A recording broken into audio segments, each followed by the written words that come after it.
Assalamualaikum warahmatullahi wabarakatuh. Alhamdulillahi rabbil alamin. Wassalatu wassalamu ala ashrafil anbiya'i wal mursalin Sayyidina Muhammad wa ala alihi wa sahbihi ajma'in fi kulli lamhatin wa nafasin adada ma wasi'ahu ilmuka amin amma ba'd.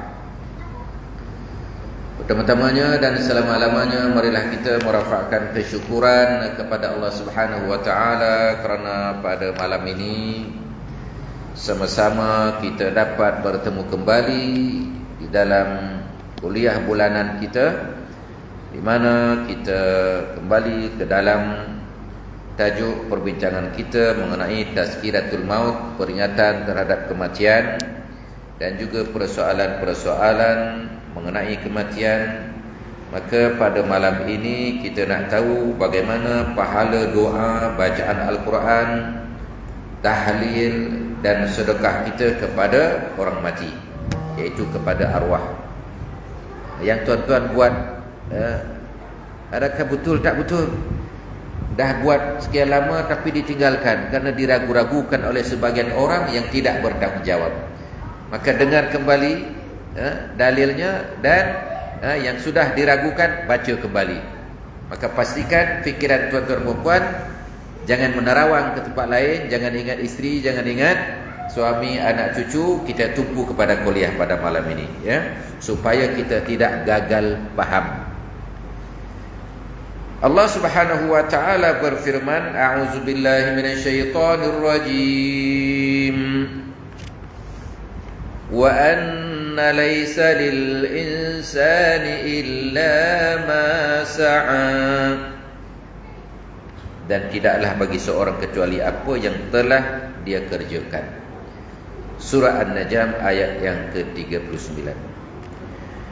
Dan Nabi SAW bersabda, idza mata ibnu Adam inqata amalu illa min salasin, shadaqatin jariyah aw ilmin yuntafa'u bih aw walidin salihin yad'ulah.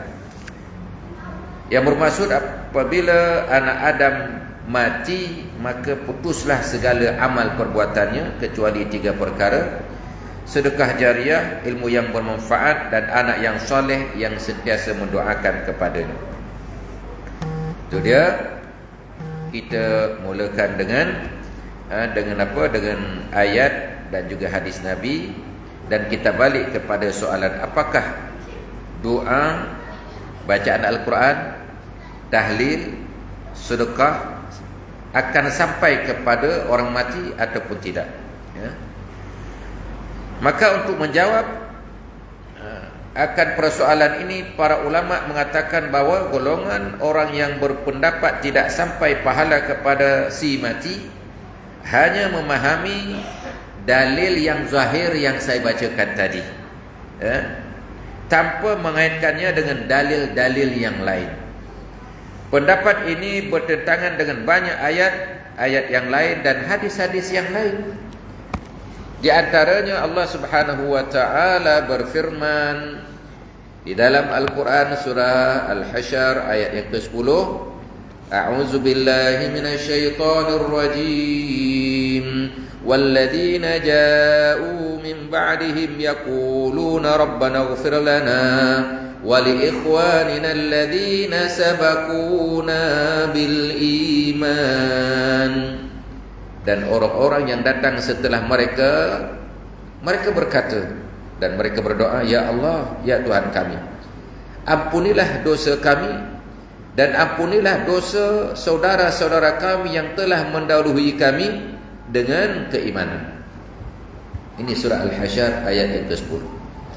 Maka ayat ini menunjukkan bahawa hubungan orang mukmin dengan orang mukmin yang lain tidak putus daripada dunia ini sampailah hari akhirat. Tidak putus, ya?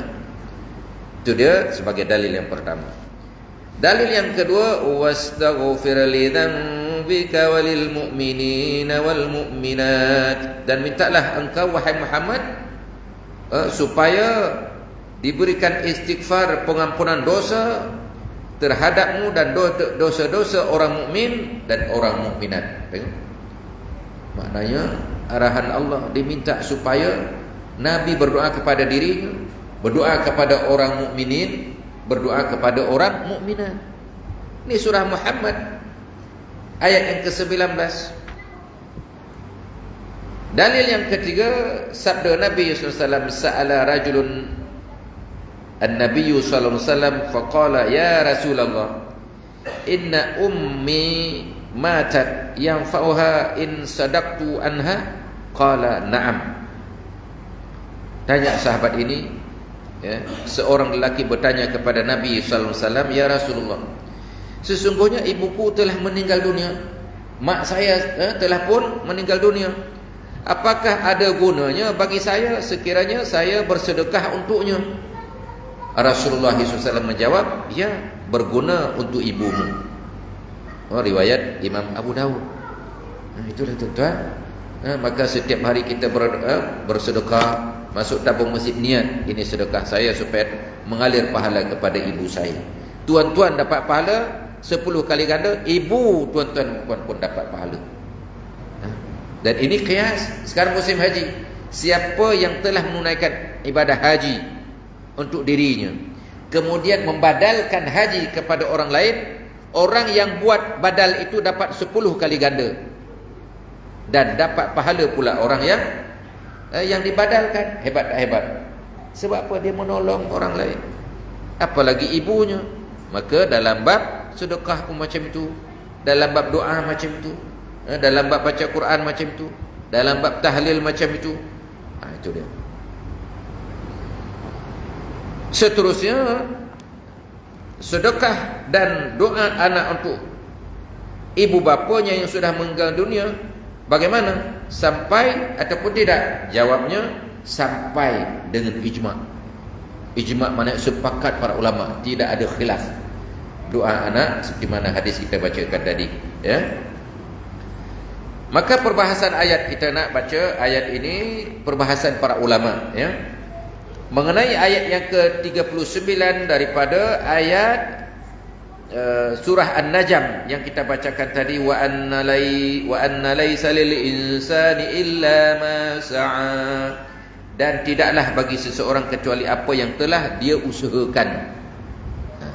Apa perbahasan ayat ini? Apa yang dipahami dan ditafsirkan oleh mufassir ataupun oleh ulama terhadap ayat ini, ya. Boleh juga dipahami secara umum yang menjadi hak seseorang adalah apa yang dikerjakan, agar seseorang tidak menyandarkan kepada perbuatan orang lain. Memang boleh. Tuan-tuan mempunyai handphone sendiri umpamanya, ya? Hak tuan-tuan untuk top up sebab handphone sendiri, betul? Tapi boleh tak anak tuan-tuan top up pada handphone tuan-tuan? Nak mudah faham. Boleh kan? Tuan-tuan ada di tengah gunung, tak ada kedai top up. Boleh tak? Ada ni 50 sen lagi, call kawan tolong top up pada saya ni, ada 50 sen saya lagi. Boleh tak? Boleh. Kan mudah faham. Saya nak tuan-tuan mudah faham. Boleh orang lain top up.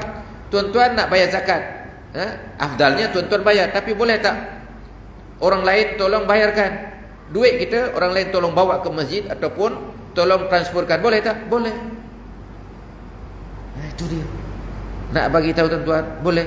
Tuan-tuan berutang dengan kedai runcit, yang kita kenal di area Kayu Ara sini, bagi duit kepada anak tuan-tuan ataupun sahabat tuan-tuan, tolong bayar. Boleh tak? Boleh. So apa masalahnya? Kalau ini boleh, banyak benda yang lain boleh. Kan mudah dipaham. Tapi orang yang berasa keras, tak boleh. Kamu berutang, kamu kena bayar.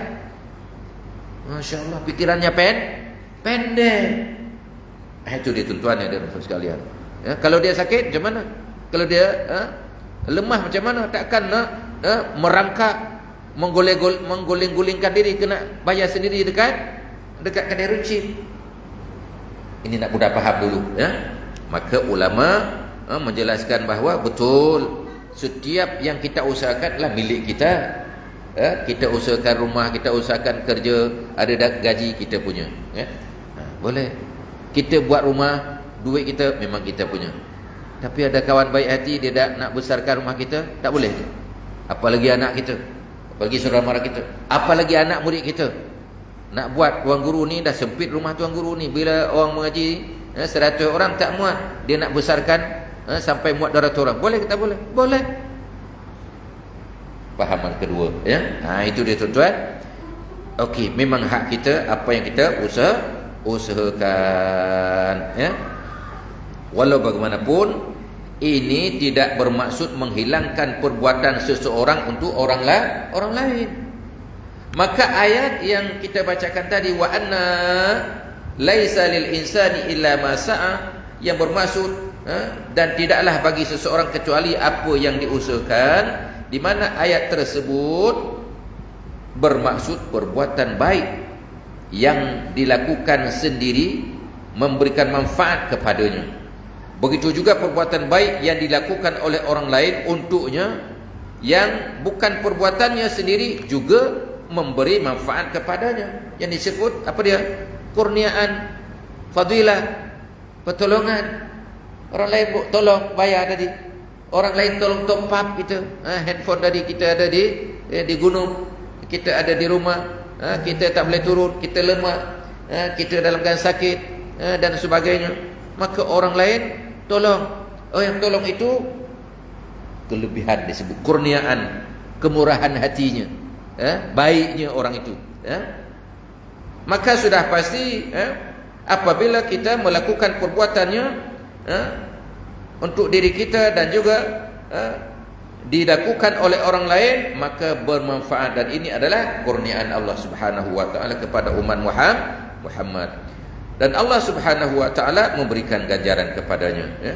Sebagai contoh, solat jenazah. Ini contoh ketiga untuk mudah lagi kita. Solat jenazah. Ya. Solat jenazah ia bukanlah amal perbuatan orang mati. Siapa yang solat? Orang mati ke? Tak. Siapa yang buat? Kita. Tetapi mayat merasakan manfaat tak?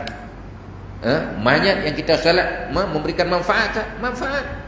Padahal dia yang mati, yang kita solat, yang kita doa, maka manfaat juga untuk orang mati tersebut, ya. Begitu juga seperti doa Rasulullah SAW untuk orang lain, yang perintah Allah Ta'ala, wahai Muhammad, berdoalah kepadamu dan kepada orang mukminin dan mukminat tadi. Kalau tak bermanfaat, tak payahlah Allah Ta'ala nak suruh Nabi berdoa kepada umatnya. Ia masing-masing doa sendiri dah. Tak ada, ini selfish. Tahu selfish? Jual ikan, bukan jual ikan. Selfish ni kepentingan diri saja. Adakah Nabi kepentingan diri? Tidak. Tetapi kepentingan umatnya. Itu dia tuan-tuan yang dirahmati oleh Allah Subhanahu wa taala. Maka kita pun hidup adalah kepentingan bersama, ya. Itulah kita ada ukhuwah, ada persaudaraan, ada pertolongan, ada tolong menolong, wa ta'awanu 'alal birri wat taqwa. Ada tolong menolong dalam perbuatan baik dan perbuatan takwa. Tetapi wala ta'awanu 'alal ismi wal 'udwan. Tidak ada tolong menolong dalam perbuatan dosa dan maksiat. Kan jelas, mudah-mudah aja dipahami oleh orang Ahlussunnah wal Jamaah. Sebab banyak dalil, banyak ayat. Boleh dikaitkan ayat yang pertama dengan ayat kedua, ayat yang satu kepada ayat yang lain. Orang yang tak faham, orang yang nak shortcut, orang yang tak nak pahami zahir saja, ini bukan Ahlussunnah wal Jamaah. Dia tak ada jamaah, dia selfish. Tak pentingkan jamaah, tak pentingkan orang, pentingkan diri saja. Dirinya saja yang betul. Ini pelik, bin ajaib, ya. Itu dia tuan-tuan yang dirahmati sekalian, ya. Maka bila kita huraikan dari keperluan Nabi kepada umatnya berdoa, ini pentingnya orang ramai jamaah lah tu. Kan mudah kita pahami Ahlussunnah wal Jamaah. Siapa yang mementingkan diri, bermakna dia bukan Ahlussunnah wal Jamaah. Siapa yang mengambil berat kepada orang lain, bermakna dia adalah Ahlussunnah wal Jamaah. Ya, inilah yang Nabi kata, 7 golongan umatku, di mana 73 umatku kesemuanya menjadi ahli neraka kecuali satu jamaah saja, iaitu Ahlussunnah wal Jamaah. Satu puak saja yang masuk syurga. So adakah kita nak pilih 72 puak ahli neraka? Tidak mau. Itulah sekarang ramai umat Nabi, tapi memilih neraka. Mudah mereka memilih neraka. Mereka tidak memilih ahli syurga yang Nabi sebut ahli sunnah wal jamaah. Ustaz nak faham, nak mudah faham saja ni, ya. Itu dia tuan-tuan yang dirahmati oleh Allah Subhanahu wa taala sekalian.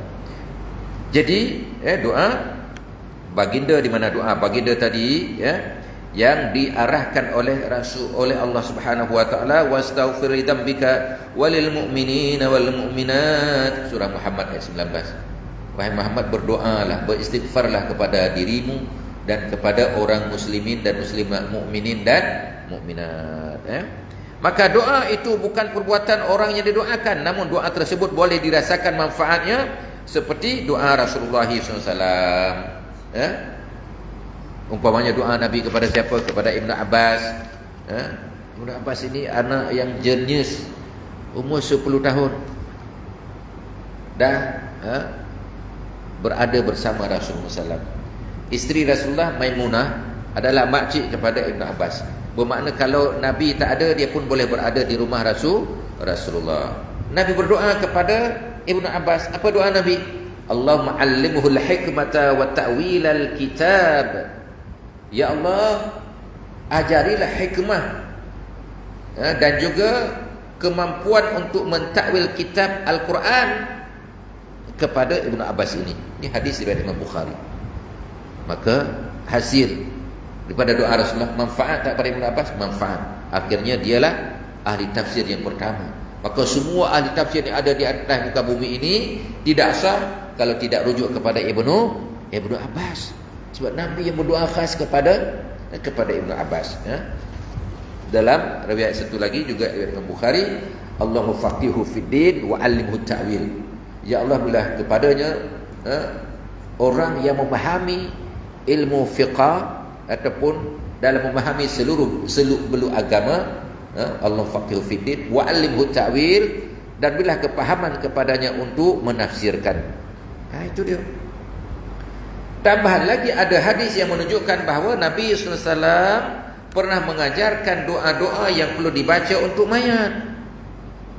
Di antaranya hadis Nabi an Auf ibnu Malik annahu qala sallan nabiyyu sallallahu alaihi wasallam ala janazatin yaqul Allahumma ighfir lahu warhamhu wa'afihi wa'fu anhu.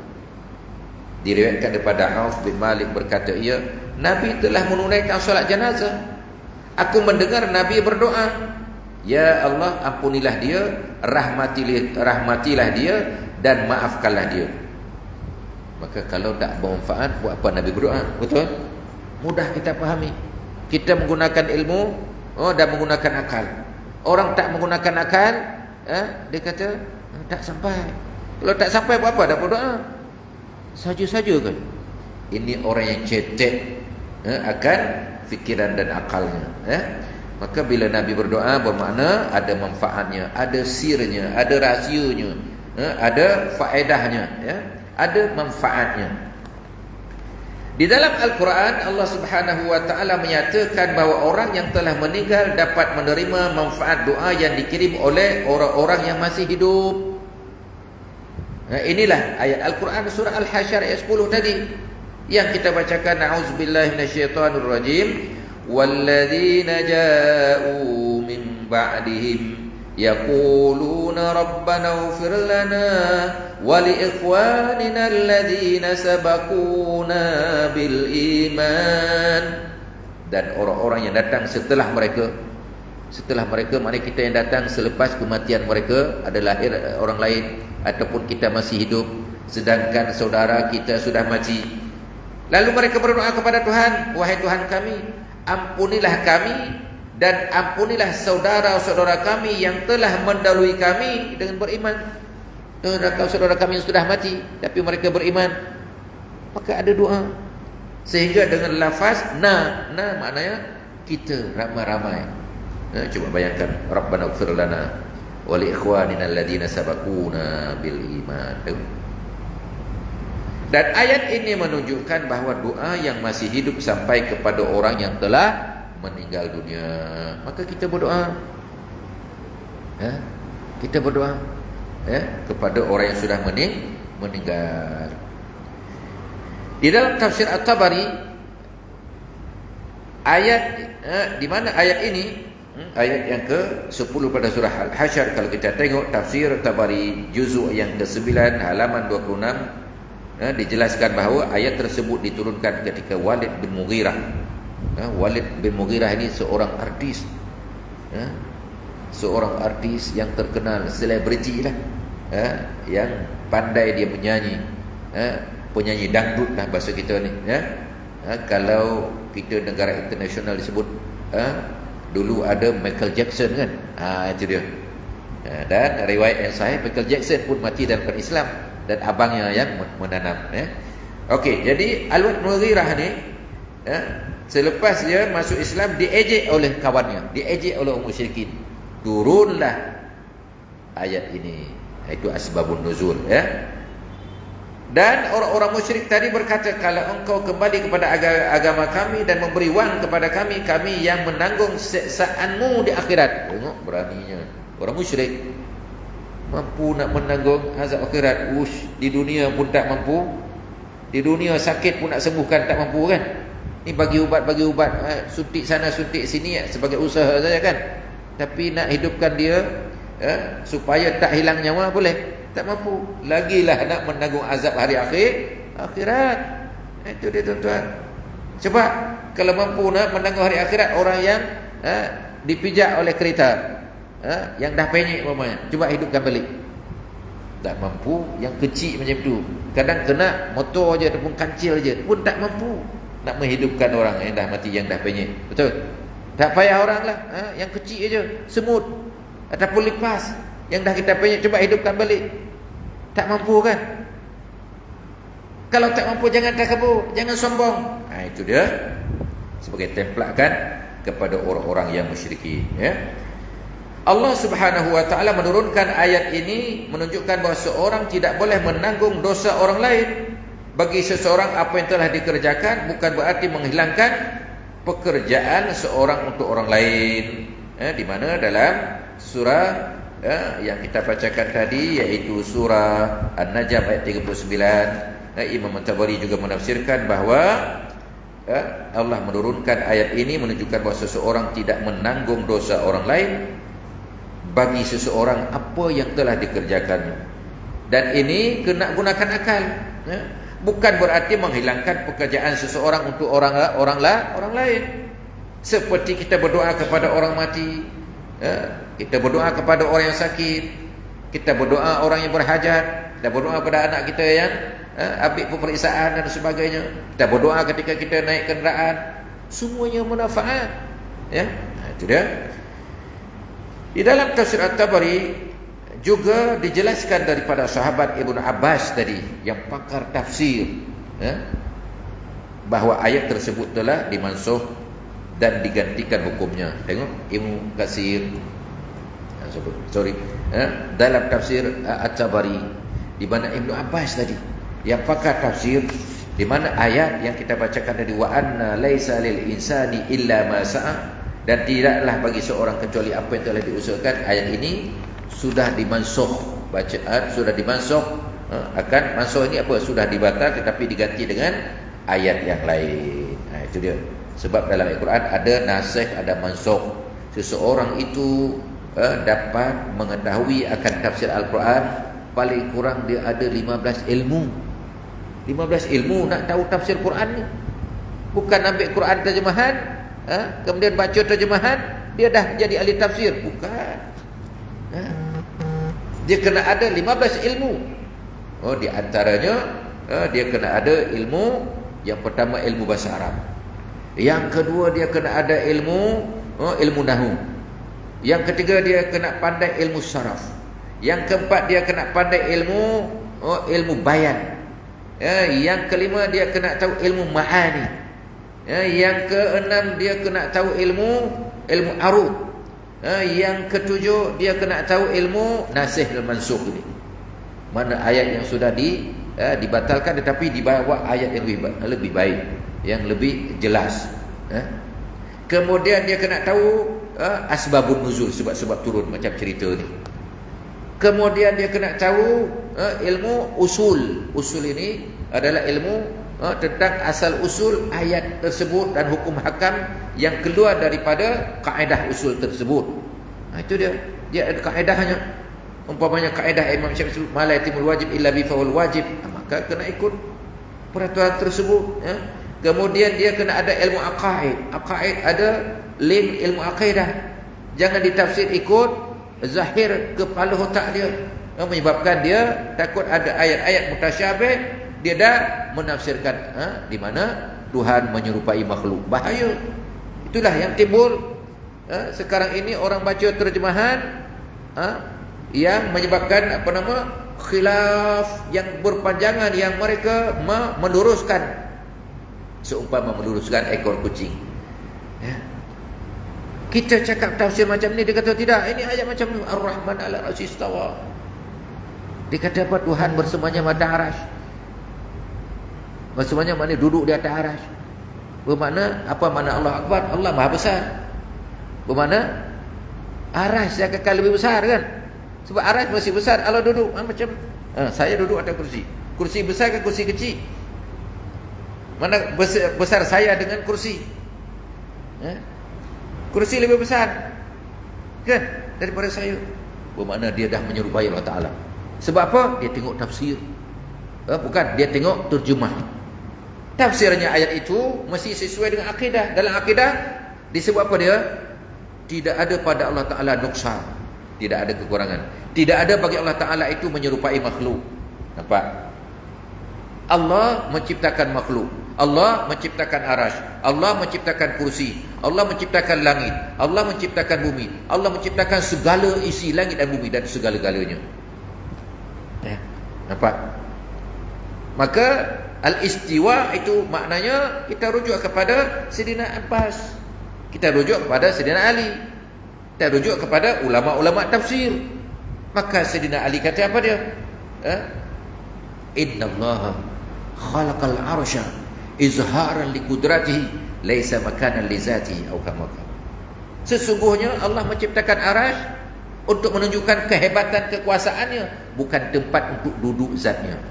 Dah jelas? Tapi ada lagi yang lebih hebat pada Sayyidina Ali, menunjukkan dirinya. Bukan. Boleh menidakkan Sayyidina Ali pula yang menjadi sepupu Rasulullah, yang menjadi menantu Rasulullah, yang dia menjadi khalifah Rasulullah, menjadi keluarga Rasulullah, ahli bait Rasulullah, khalifah Rasulullah dan segala-galanya. Dia dah disebutkan di antara 10 sahabat Nabi yang masuk syurga ketika hayat mereka, ketika hidup mereka, dah dijamin syurga oleh Rasulullah. Tiba-tiba kita lebih hebat pada Sayyidina Ali. Kita bukan Sayyidina Ali, kita Pak Ali je. Itu dia, tuan-tuan, ya. Oleh kerana itulah, tuan-tuan, kita takut kepada orang-orang yang suka menafsirkan ayat Quran sedangkan dia tidak ada 15 disiplin ilmu itu tadi. Nasih mansuh tak tahu, ada jarah ta'dil tak tahu, asbabun nuzul, sebab-sebab turun ayat tak tahu, ilmu nahwu tak tahu, ilmu istiqaq bahasa Arab tak tahu, ilmu bayan tak tahu, ilmu ma'ani tak tahu. Kita tanya, kenapa bismillah? Itu pun tak tahu. Sebab ada bi. Bi ni huruf apa dalam ilmu nahwu? Bi itu huruf jar. Dan ada kawan lagi huruf jar itu ada semuanya 19. Ada bi itu ba, ada min, ba, min. Pada ini orang Sidogiri ni. Ba min ila fi an wa kasab ba kasab ta kasab lam ruba wa ruba ala kaf mud mundu hatta hasya ada khala. 19 tepat. Kalau 19 ini huruf masuk, maka isim kalimat selepas itu adalah baris bawah. Dulu tak ada baris Quran. Alif batasa itu tak ada juga. Itu zaman Sayyidina Ali baru ada. Anak khalifah disuruh ajar oleh khalifah seorang yang mahir bahasa Arab bernama Abu Aswad Ad-Du'ali. Dia yang pertama meletakkan alif. Maka dipanggillah anak raja, datang sini, sebut alif, maka digambarkan, itulah jadi alif. Ba, dia pun sebut ba, depan digambarkan, macam ni, macam periuk ditutup, letak 2 titik. Nabi tak ajar abata, Abu Bakar tak ajar, Umar, Uthman semua tak ada. Zaman Sayyidina Ali disuruh oleh seorang anak khalifah, anak raja ketika itu, nak suruh ajar anaknya. Itu dia tuan. Bermakna orang belajar abata nak sebut apa? Bid'ah juga. Kalau sebut bid'ah, tak tahu orang yang baca Quran. Kan di situ luasnya pemikiran ulama Ahlussunnah wal Jamaah. Itu dia tuan. Ini kadang-kadang hari ini sikit-sikit bid'ah. Jadi ilmu nahwu bid'ah juga. Orang belajar abata bid'ah juga. So dia macam mana nak pelajari Quran ini? Macam mana nak belajar hadis kalau dia tak kenal abata? Betul? Itu dia. Patut dia buka sikit minda dia, diluaskan fikiran dia. Itu dia tuan-tuan. Jadi ilmu tafsir ini ada ilmu disiplinnya, caranya untuk mengetahui Al-Quran. Ada 17. Ada ilmu aqaid tadi, ada ilmu nasih mansukh, ada ilmu disebut ilmu wahbah. Wahbah ini ilmu ilham daripada Allah Taala, ilmu pemberian Allah Taala. Seumpama Imam Bukhari, macam mana dia menulis hadis? Dia bukan ahli bait Nabi, dia bukan orang Mekah, dia bukan orang Madinah, dia orang Uzbekistan. Tapi Allah ilham menjaga hadis itu siapa? Imam Bukhari. Bukan ahli bait Nabi, tak ada silsilah keturunan Nabi, dia tak ada. Tapi Allah anugerahkan. Itulah disebut apa? Orang yang bertakwa kepada Allah Ta'ala tak pilih bulu. Bukan di keturunan Nabi, keturunan ulama, tak. Tetapi siapa yang dikehendaki oleh Allah Ta'ala, dia berusaha, dia beriman, kan? Oleh kerana itulah Allah berfirman, inna akramakum indallahi atqakum. Orang yang paling mulia di sisi Allah, orang yang paling bertakwa. Bukan keturunan, bukan nasab. Walaupun nasab Nabi, ahli bait Nabi, kita kena muliakan, kena dekat dengan Nabi. Itu perintah Allah dalam Al-Quran. Tak boleh kita menghina ahli bait Nabi. Namun kita nak sebut sejarah semua ahli hadis ini, Bukhari, Muslim, At-Tirmizi, Imam An-Nasai, Abu Daud, At-Tirmizi, semua orang-orang luar, bukan orang Madinah. Sekarang orang kata kita mengaji Madinah ni semua jadi real Ahlussunnah. Padahal daripada Ahlussunnah daripada Madinah pula yang dia tentang sunnah. Itu dia tuan. Lahir di Mekah tentang sunnah. Abu Lahab lahir di mana? Di Mekah. Ditolong Nabi? Tak. Maka Allah cerca dia. Tabbat yada Abi Lahabi watab. Tak cukup dia. Siapa lagi? Isterinya pun disebut dalam ujung ayat, wa mar'atuhu hammalatal hatab, dan isterinya yang membawa kayu api. Tengok. Dia ancam dengan neraka walaupun lahir di Mekah. Itu dia tuan-tuan dan puan sekalian. Walaupun memang kelebihan Mekah tak boleh dinafikan. Satu amalan kita buat di sana diganda kepada 100,000 kali ganda. Tapi ingat, buat dosa pun 100,000 kali ganda. Itu dia tuan-tuan, jangan lupa tu. Oleh kerana itu tuan-tuan dan puan sekalian, inilah dia, kita kena fahami ayat Quran melalui ilmu-ilmu yang benar yang telah diberi isyarat oleh Nabi kepada sahabat kepada tabi'in, tabi'in. Itu dia. Maka itulah Nabi kata, khairul quruni qarni, sebaik kurun saya. Summa yalinahum, kemudian selepas mereka itu sahabat. Summa yalinahum, kemudian tabi'in. Maka imam apa? Imam Bukhari, Imam Syafi'i, Imam Hanafi, Imam Hanbali, semua itu tabi'in. Maka dia adalah di kalangan isyarat Nabi orang yang paling baik, kurun yang paling baik. Itulah ikutan kita. Apa susahnya? Tiba-tiba ada orang yang lahir baru tahun 990, tahun 1900 sekian lah. Tiba-tiba dia kata dirinya pula salafus salih. Dia dirinya pula lebih faham Quran, masya-Allah. Ini kesilapan manusia pada hari ini, ya. Jadi kita balik, rupanya ayat berkenaan dengan apa yang diusahakan, di mana tidaklah bagi seorang kecuali apa yang dia usahakan itu, adalah ayat itu sudah dimansuh tetapi dibawa dengan ayat-ayat yang lain, ya. Itu dia.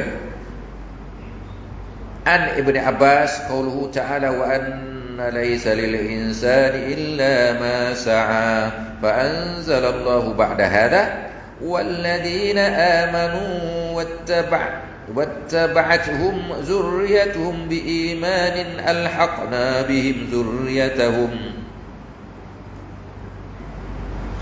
Tengok kata Ibn Abbas, ya. Dan sahabat Ibn Abbas menerangkan dalam firman Allah Subhanahu wa taala bahawa tidak ada bagi seseorang kecuali apa yang diusahakan. Kemudian Allah menurunkan ayat surah At-Tur ayat 21. Dan orang-orang yang beriman dan juga anak cucu mereka mengikuti mereka dalam keimanan, kami pertemukan anak cucu mereka dengan mereka, maka Allah memasukkan anak kecil ke syurga kerana kebaikan orang tuanya. Tengok. Kebaikan orang tua, anak kecil pula manfaat boleh masuk syurga. Bermakna dah dimansuh ayat tadi, diturun ayat yang lain yang lebih detail, yang lebih mantap. Ayat tadi pendek, bahawa setiap apa yang diusahakan oleh seorang, dia boleh dapat manfaat. Rupanya dimansuh ayat itu, dibawa surah At-Tur ayat 21, bahawa bukan saja untuk dirinya tetapi dapat dimanfaat oleh anak cucu kita.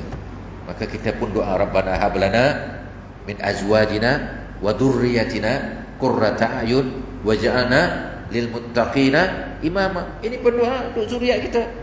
Letak manfaat buat apa Allah tu suruh berdoa macam itu? Jelas lagi, poin demi poin.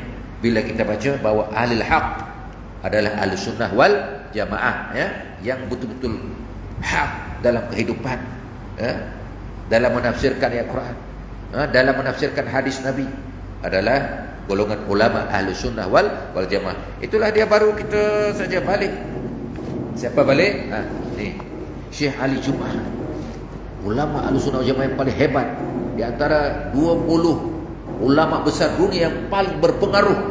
Syekh Ali Jumaah baru balik malam semalam ke Mesir. 8 hari di sini. Saya ikut semua 8 hari.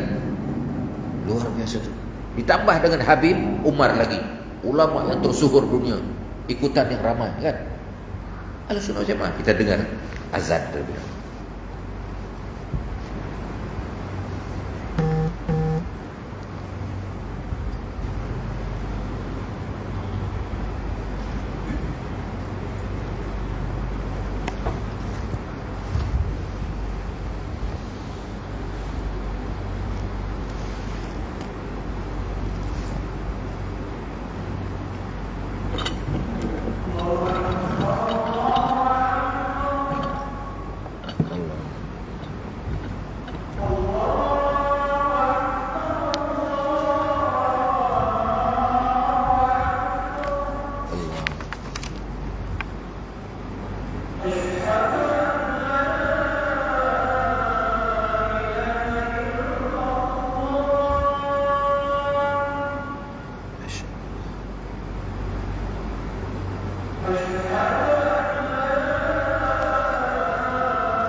Allah.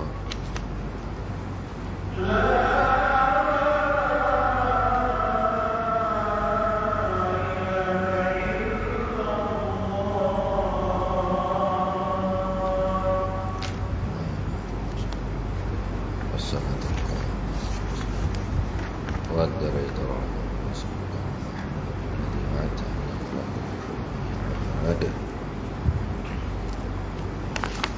Kita balik sikit lagi.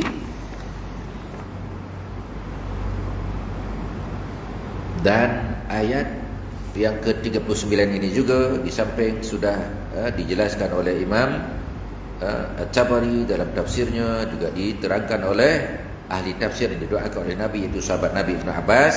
Dia telah diganti dengan surah At-Tur ayat 21 yang lebih lengkap, bahawa orang-orang yang beriman dan juga anak cucu mereka mengikuti mereka dalam keimanan juga, mereka dipertemukan nanti walaupun dah mati, dah jadi apa? Ya, jadi tulang belulang, dah jadi abuk dan sebagainya. Satu hari kita akan bertemu, dan mereka juga Allah akan masukkan anak kecil ke syurga kerana kebaikan orang tuanya. Itu dia. Dan Syekh Ibnu Al-Qayyim Al-Jauziyah menjawab juga tentang ayat 39 surah An-Najm ini dengan katanya, al-jawabu al-jayyidu wa indi ayyuqala al-insanu bisa'yihi wa husni asyratihi iktisab al-asdiqa wa aulad al-aulad wa nakah al-azwaj wa asdal khair wa tawaddada ila an-nas fatarahamu alaihi wa ahda lahul ibadat wa kana dhalika asaru sa'yihi. Tengok Ibnu Qayyim Al-Jauziyah, anak murid kepada Ibnu Taimiyah, dan beliau juga telah menyusun satu kitab Ar-Ruh, tentang cerita roh. Tebal kitab, cantik sangat, Beliau menyatakan bahawa jawapan yang baik bagi ayat ayat ke-39 surah An-Najm ini, bahawa setiap amal adalah tidak bermanfaat melainkan kepada dirinya, bahawa dia menjawab bahawa ayat ini manusia dengan usahanya sendiri. Memang macam tadilah, kita beli handphone sendiri dulu, kita top up sendiri. So bila kurang, bila habis, bolehlah orang lain top up. Nak mudah faham itu, Jadi rupanya Ibnu Qayyim macam itu dia fahami mudah. Dia kata memanglah hasil usaha sendiri, dan bagus pergaulannya dengan orang lain. Bila bagus dengan pergaulan dengan orang lain, maka dia akan punya kawan. Kawan boleh menolong dia, Kemudian dia kadang apa lagi, bila ada kawan, kemudian dia berkahwin dan akan melahirkan keturunan. Bila dia kahwin dengan perempuan, lahir keturunan. Lalu ada orang baik-baik, berbuat kebaikan, menyayangi orang lain. Sebab itulah maka mereka juga mengasihinya dan menghadiahkan pahala ibadah kepadanya ketika dia meninggal dunia. Maka itu semua adalah kesan daripada usaha yang baik ketika masih hidup. Kada orang baik, anak yang baik, maka dia suka berdoa. Sahabat yang baik, maka dia ingat kita tak ada, di berdoa Allahullahu rahmu. Sahabat yang baik, bila kita call, dia bukan tolong. Kalau tak baik, saya tak ada duit lah, tak ada, siapa kamu? Kan satu kelas dulu masa sekolah menengah. Oh ya, kamu ada di Malaysia, di Bukit, ya. Okey, saya top up sekarang.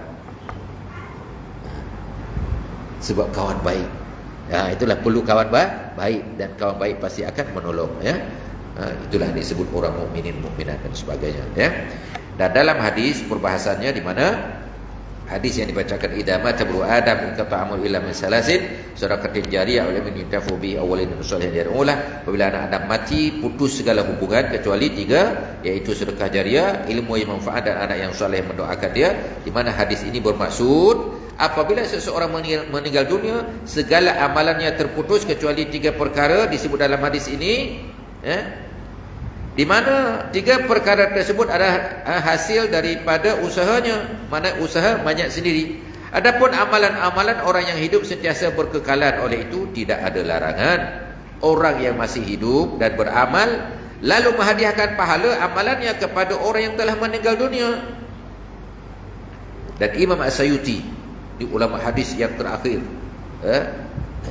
selepas ulama-ulama hebat, last kali akhir dunia ini, yang menghafal 100,000 hadis, 200,000 hadis, tak ada orang yang sampai boleh menghafal sedemikian melainkan Imam Sayuti. Ini last. Sekarang tak ada di dunia yang hidup sekarang, tak ada yang menghafal 100,000 hadis, tak ada, Ini yang last. Imam Sayuti menyebutkan dalam nazamnya sejumlah amalan yang pahalanya sampai kepada seseorang selepas kematiannya.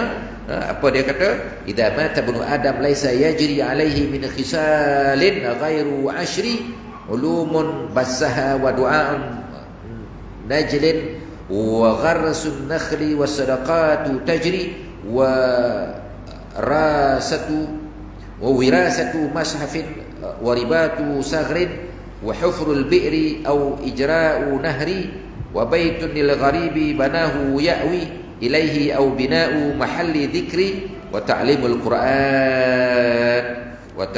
Qur'an karim fakhuzha min ahadisin bihasri. Apabila anak Adam meninggal dunia, tidaklah yang boleh sampai kepadanya melainkan 10, iaitu ilmu yang disebarkan, doa daripada anak keturunannya, pokok yang ditanam dan sedekah yang berjalan pahalanya, kemudian Al-Quran yang diwakafkan, rubat yang dibina. Rubat ini tempat pengajian, ya. Perigi yang digali ataupun sungai yang dibuat untuk disedekahkan kepada orang menggunakan perigi tersebut ataupun tempat air tersebut seumpama sungai dan sebagainya, ataupun mata air. Kemudian rumah untuk musafir, rumah tetamu, dia bina untuk dihidayah, dihadiahkan, yang dibina untuknya. Lalu orang musafir boleh tidur di situ, boleh makan minum free, ya. Maka di seluruh dunia ada guest house disebut, ya. Kalau tuan-tuan pergi ke Aceh, ada tempat di mana ada tempat tidur, makan minum, orang servis, di rumah wakaf. Di Malaysia pun ada, di Saudi ada, di Yaman ada, di Mesir ada, ya. Itu dia. Atau tempat untuk berzikir. Tuan-tuan bina satu tempat, rumah, banglo untuk orang berzikir. Seumpama Datuk Abdul tu, kan, bagi Habib Umar, ya. Kemudian mengajar Al-Quran yang mulia. Mengajar Quran yang mengajar, cikgu-cikgu, ustazah-ustazah yang mengajar anak tuan-tuan Quran, maka carilah dalil-dalilnya dan hadis-hadis yang begitu banyak dan bersungguh-sungguh tentang 10 perkara ini akan menolong kita bila kita mati nanti, insya-Allah. Dan dalil lain sampainya pahala kepada mayat banyak sangat. Saya bawa kitab yang tebal, siri akan datang, kita akan sambung, insya-Allah. Sama-samalah kita hadiahkan Al-Fatihah kepada imam-imam kita dah meninggal dunia, ya, yang mana mereka juga memerlukan doa kita, seumpama Ustaz Ustaz Syamsari, Ustaz Hadi Usman dan sebagainya. Sama-sama kita hadiahkan akan Fatihah kepada mereka. Allahumma Fatihah. Iyyaka na'budu wa iyyaka nasta'in. Shiratal ladzina Bismillahirrahmanirrahim. Rabbana zidna warzuqna fahma walhikma bis-shalihin washfi maradana waghfir mautana. Allahumma a'inna ala dzikrika wa syukrika wa husni ibadatik. Wa sallallahu ala sayyidina Muhammad wa ala alihi wa sahbihi wasallam. Alhamdulillah alamin. Taqabbalallahu. Aqimissalah.